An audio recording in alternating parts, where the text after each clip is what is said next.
project draining your energy, your profit, your team, and your calendar was not actually the problem?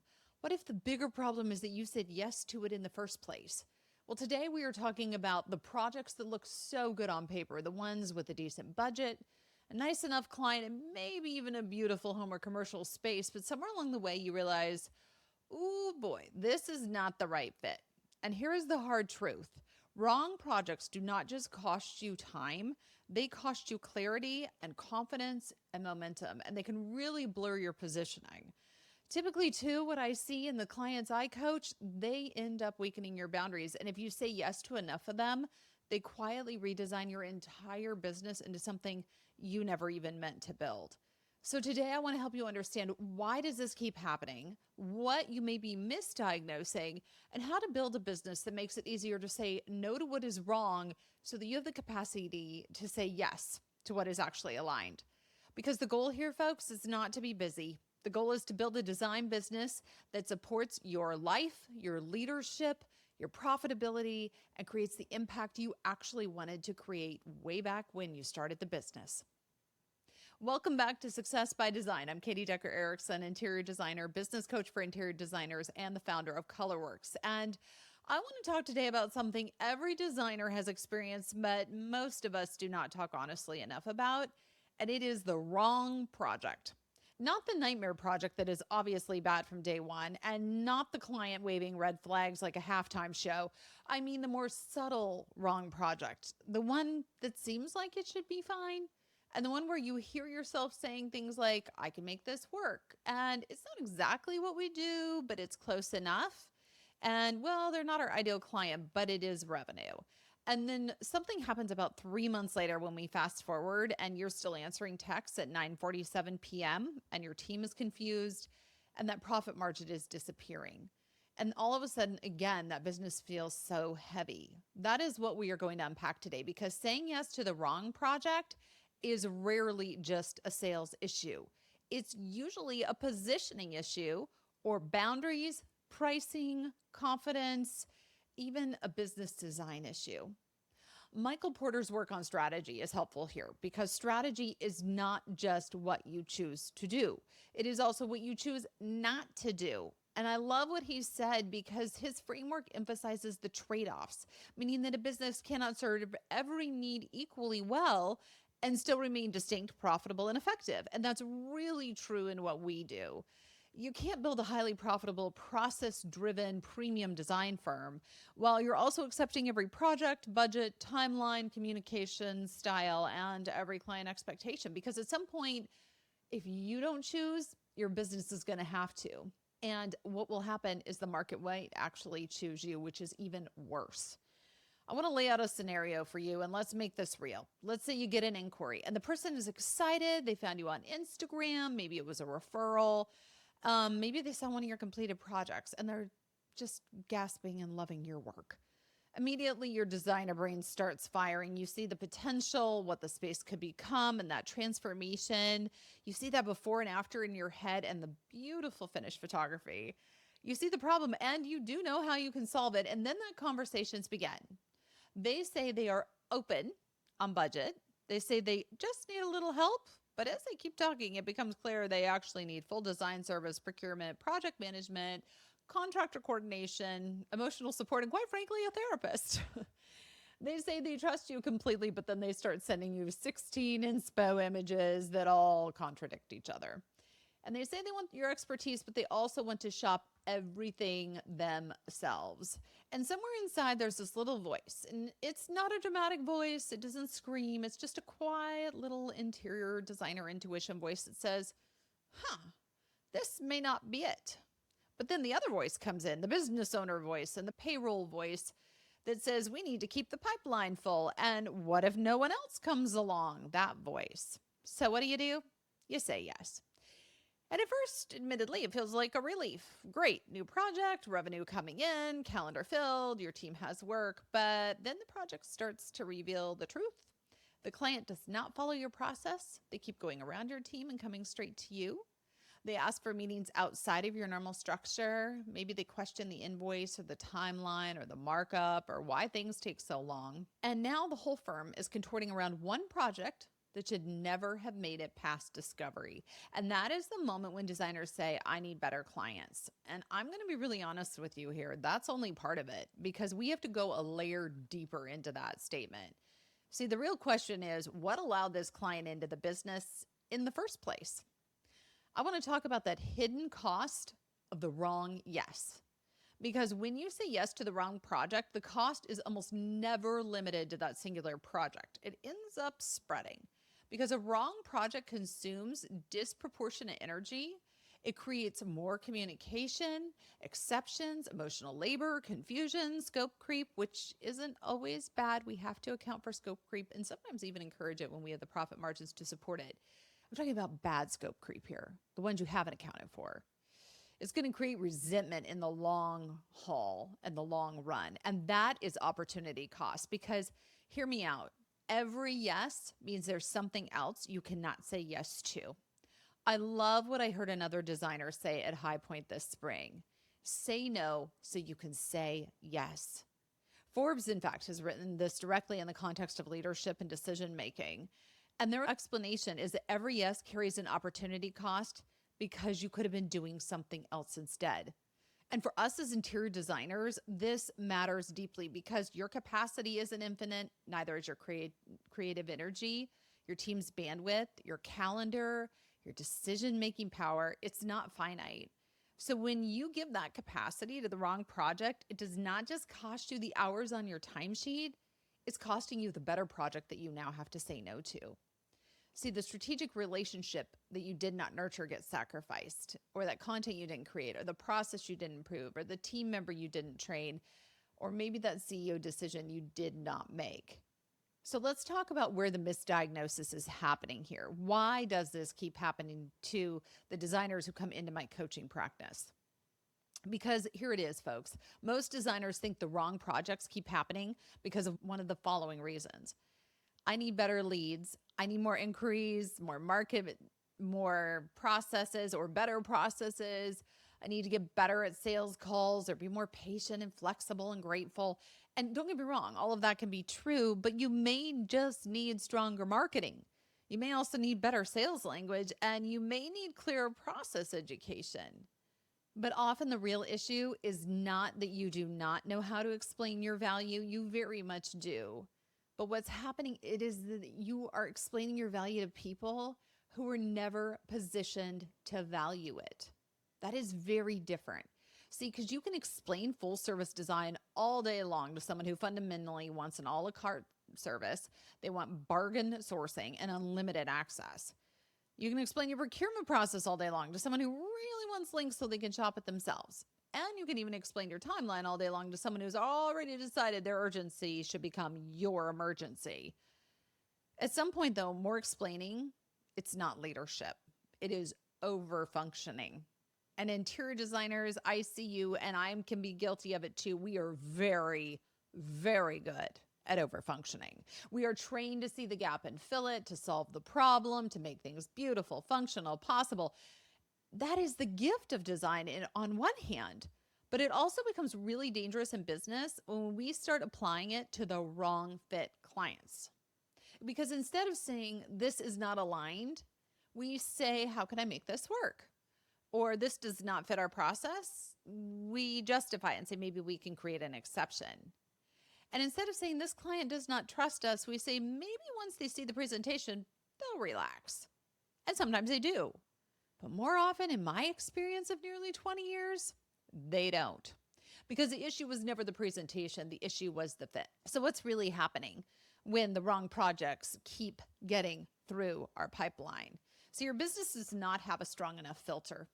You need a better filter. And it really includes 5 things. Let's talk about it. Positioning, pricing, process, boundaries, and decision criteria.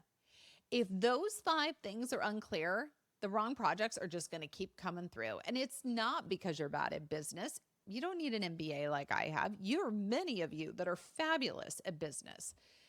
It's not because you're attracting terrible people. And it's not because you're not talented. But because a business is not designed to protect its best work, the problems keep popping up.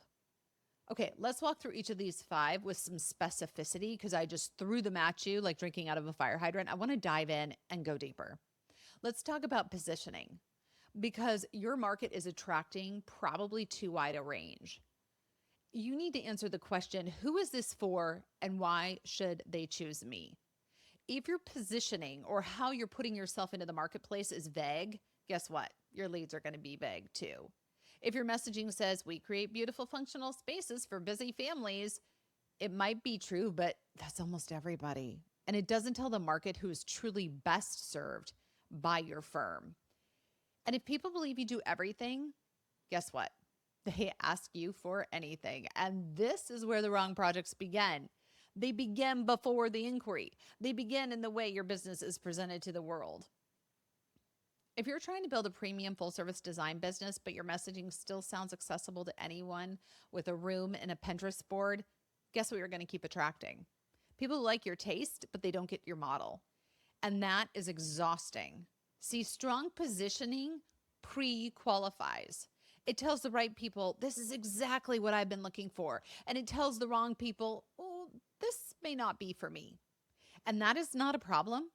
That is the point. All right, number 2, let's talk about your pricing because your fees are not filtering hard enough. Pricing is not just about revenue. Pricing is a filter. Your pricing is communicating the level of service, access, expertise, and transformation that's required to work with you. And if your fees are too low for the level of involvement your projects require, guess who you're going to attract? Clients that need a lot from you, but they're not paying for the level of support they expect. And I don't know about you, but for me, that creates resentment. However, resentment is data. Brene Brown has famously taught the phrase, choose discomfort over resentment, especially in the context of boundaries. The idea is that a clear, uncomfortable boundary now is often healthier than ongoing resentment later. In a design business, underpricing is often delayed discomfort, and you avoid the discomfort of stating the real fee. Or my personal favorite, giving away your consultations. And then what happens is you experience the resentment of doing premium work inside a discounted container. So guess what gets filled with resentment? Every email, revision, meeting, client need. But here's the kicker. The client did not really do anything wrong. They entered the container you created. And that is really hard, but it is empowering because if you created that container, guess what? You can redesign it. All right, let's talk about the process where you're letting clients customize the business. A strong process is one of the most loving things you can give a client because it's going to provide them with clarity. It gives results. It protects the timeline and the budget, and it protects the relationship. But many of you treat the process as a preference instead of a requirement. And some of you are so married to the process that you never make adaptations for the client. Stick with me on this. When a client says, can we skip that part or can we just quickly meet before the presentation or can I just order that myself? And then you end up saying yes. Now the client is not just participating in the project, see, now they're redesigning your business, and that is a problem because every exception becomes a precedent, and every precedent becomes a culture, and every culture either supports the business you want or slowly erodes it. And this is where many designers get trapped. They think it is just this one time, but it is never just one time if the pattern keeps repeating. See, a business is not built by the exception you make once. It's built by the exceptions you normalize. I want to make sure you know that the 20% I'm talking about in this 80-20, 80% of the time we will always abide by our processes. 20% of the time, we're going to deviate for allowing exceptions for this specific client, but they can't be bad exceptions. See, there's good exceptions, and then there's bad exceptions. There's a good exception of, gosh, I would really love to have you handle my powder bath while you're here. Well, if you have the contract that we promote on our site, it already accounts for scope creep. But a bad exception is allowing them to go out and buy that chandelier themselves. That's the difference. I want you to allow 20% of the time for exceptions, but they have to be good exceptions that encourage your business in the right direction. All right, let's talk about number 4, boundaries. You are mistaking access for service. Yeah, interior design is so incredibly personal. We are in people's homes, we are in their business, we are in their nightstands. And if you've seen a few of those, you have some stories to share at a cocktail hour. See, we are dealing with money, identity, family dynamics, decision fatigue, lifestyle, aesthetics, and sometimes deeply emotional transitions. And that work has to be relational. But hear me out, relational does not mean boundaryless. A client can be deeply cared for without having unlimited access to you, and they can still get excellent service without texting you on a Saturday. They can feel guided without being allowed to bypass your team, and they can trust the process without needing every behind the scene detail. And this is such an important shift because many designers confuse high touch service with high access service, and they are not the same thing. High touch means thoughtful, clear, anticipatory, well communicated, and professionally guided. High access means available all the time, reactive, overextended, unstructured, emotionally on call. Yeah, one of these is building trust and the other is building dependency. And if you're trying to scale your business, dependency is dangerous because if every client needs you personally to feel safe, guess what? Your business can't grow beyond your current nervous system. All right, number 5, let's talk about decision criteria because you may not have a clear yes or no. And this is probably the biggest one I see in my coaching practice. Most designers decide whether to accept a project based on a feeling. Do I like the client or the project? Oh, that's a cool house, or they have a great budget. Do I have time and feel excited about it? And yes, those questions matter, but they are not enough. You need a business criteria because the project that feels exciting creatively may be completely wrong strategically. Or the client who seems lovely may still be wrong for your process. I was just talking to a designer last week who took on her best friend's project and it nearly ruined their friendship. Don't do that. The friendship is worth more. And perhaps the beautiful home may still be unprofitable. See, a CEO does not just ask, could we do this? They're asking, should we do this? And that is the question that changes everything. Because could we do this? Yeah, probably you could. But should we do this? Maybe not. Could we make it work? Yes. Should we build a business that requires us to keep making misaligned things work? No, you shouldn't. So how do you fix this? What do you do? You're going to build a better project filter, not just in your head or a vibe, but a real filter. I want to give you a framework you can actually use, which are the 7-question right fit filter. And question 1, let's dive straight into it. Does this project match the work we want to be known for? This is the positioning question. I want you to think long and hard about that. Question number 2, does this client value the way we work? Not just the way it looks when finished, the way you work, your process, your expertise, your procurement model, your boundaries. I want you to think about that. And the method is what creates the outcome. Don't forget that. Number 3, is the budget appropriate for the scope, complexity, and level of service required? Not do they have a budget, but is the budget aligned with the expectation? See, the question is not just can they afford us? The question is, does the financial container support the experience and result they are asking for? Question 4, does this project fit our current capacity? And this is where many designers get into trouble. You technically have room on the calendar, but you don't have room emotionally, creatively, or operationally. And that is the difference between open space and true capacity. Because if your team is already stretched, the wrong project will not just fill the gap. It's going to expose all the cracks. Question 5, will this project require exceptions to our process before we have even started? And this one is huge. If the client needs exceptions during the sales process, it's time to sit up and pay attention. They need a custom proposal. They need a reduced fee or a rush start. They need you to prove yourself. Yeah, this is all data. They need you to operate differently before they've ever even paid you. Red flag. All right, question 6. Do we trust this client to be a good partner? Because as you know, design is collaborative. You're not just choosing a project, you're actually choosing a relationship. So can they make decisions and communicate expressly and respectfully? Can they handle realistic timelines? And how do they do when they receive guidance? See, A good client does not have to know how design works just yet, but they do need to be coachable inside your process. And then question 7, last but not least, if this project became the template for the next 5 projects, would we be happy? This question will tell you the truth and tell you fast. Imagine 5 more just like it, 5 more of that budget, 5 more of that scope, 5 more of that communication style. Would you feel proud or would you feel trapped? Because that is the question right there. All right, let's talk through a couple real life examples because I want this to feel really practical to you.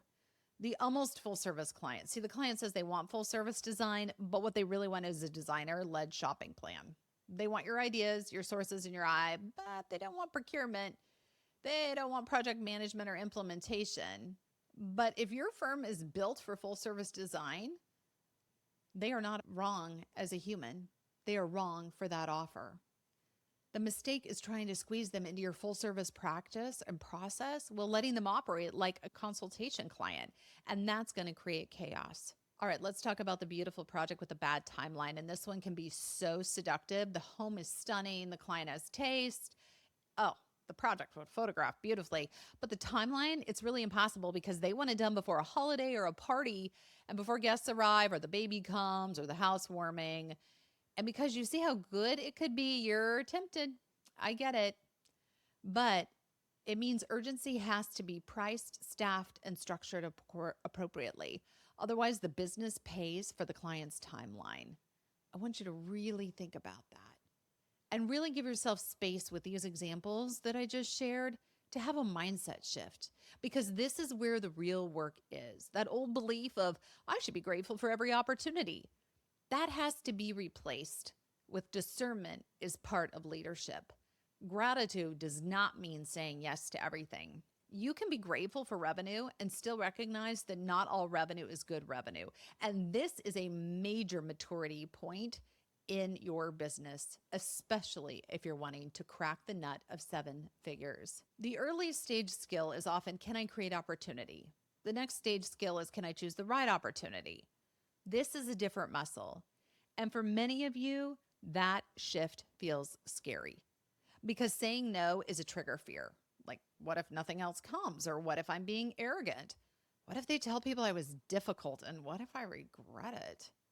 Yeah, but here's the truth. A business built on fear-based yeses is going to feel like a trap. Oh, you're going to have revenue, but you're not going to have freedom.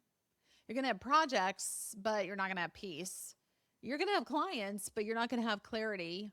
And you'll have a team, but they aren't going to have margin. You may have a beautiful portfolio, but there's no positioning. And that is not the goal. Hear me out. The goal is not just to be booked.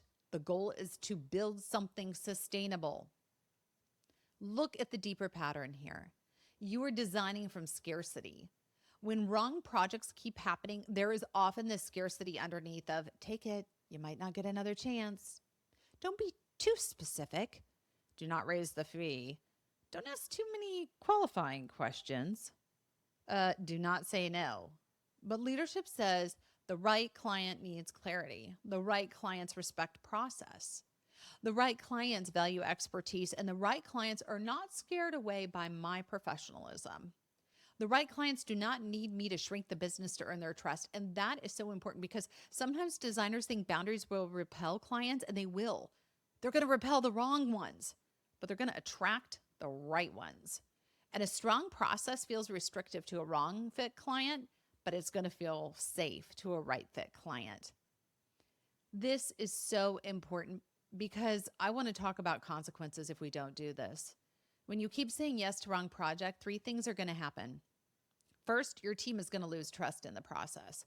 If they see that every boundary can be overridden, they stop believing in the system themselves. Second, your brand is going to get muddy. Your portfolio starts to represent whatever came through the door instead of what you actually want to be known for. And finally, you're just going to burn out, not because the design is too hard or the clients are bad. It's because you are not cut out for, and it's not because you are not cut out for leadership, but because you are carrying work your business was not designed to hold. The fix, redesign the front door. If the wrong projects keep getting in, do not blame yourself for not being stronger in the moment. You've got to redesign your front door. Update your website language to attract the right clients. Instead of we offer interior design services for homes and businesses, say we partner with homeowners undergoing full service renovations who want a highly guided process from concept to completion. Number 2, strengthen your inquiry form. It should qualify. Ask about the scope, the budget, the timeline, what kind of support they're looking for. Ask what prompted them to reach out. See, you're not being difficult. You're gathering data, and data helps you lead. Number 3, I want you to create a red flag and green flag list. Do this with your team. Look back at your projects. What did they have in common? Was it trust, budget, communication, decision making? Maybe it was respect for the process. Your past projects are not just memories. I want you to write all this down. They are research. Use them. Number 4, build a project scoring system. And you can keep this really simple. I don't want to freak you out. Score each inquiry from 1 to 5 in these categories: brand alignment, budget alignment, scope alignment, timeline alignment, process alignment, client trust, and team capacity. Do not let excitement override that data. And number 5, practice the no before you need it. Most of you struggle to say no because you're waiting until the moment you're under pressure and you need the language ready long before then. If the budget's misaligned, practice saying, based on the scope and level of service you're looking for, I do not think we can deliver the result within the budget. I would rather be honest now than compromise the experience later. Maybe there's just a bad general fit. After learning more, I don't think we're the best fit for this particular project. I'm grateful you reached out, and I want to be thoughtful in pointing you in a direction that better matches what you need. See clear, kind, firm, no over-explaining, no apology spiral, no discounting, and no self-abandonment. This is exactly the kind of thing I work on with designers inside Success by Design. Because so often designers come to me thinking they have a marketing problem, a pricing problem, or a client problem. And yeah, we look at all that. But what we really are doing is designing the business. That is what I love to coach. I coach this not as someone sitting outside the industry with a theoretical framework, but as someone who is actively designing. I know what it is to look at a project and see the potential. I know what it is to want the revenue, and I know what it is to care deeply about the client experience. If you need help with this in your business, I want you to head over to fixmydesignbiz.com. If you find yourself saying yes to the wrong projects, the problem is probably not that you're bad at boundaries. It is probably that you are attracting terrible clients. I want to help you fix that. I offer a 15-minute free problem-solving call at fixmydesignbiz.com. Let's hop on. Let's talk about what we can change and how, most importantly, we can have your business working for you rather than you working for it. Until next time, take care.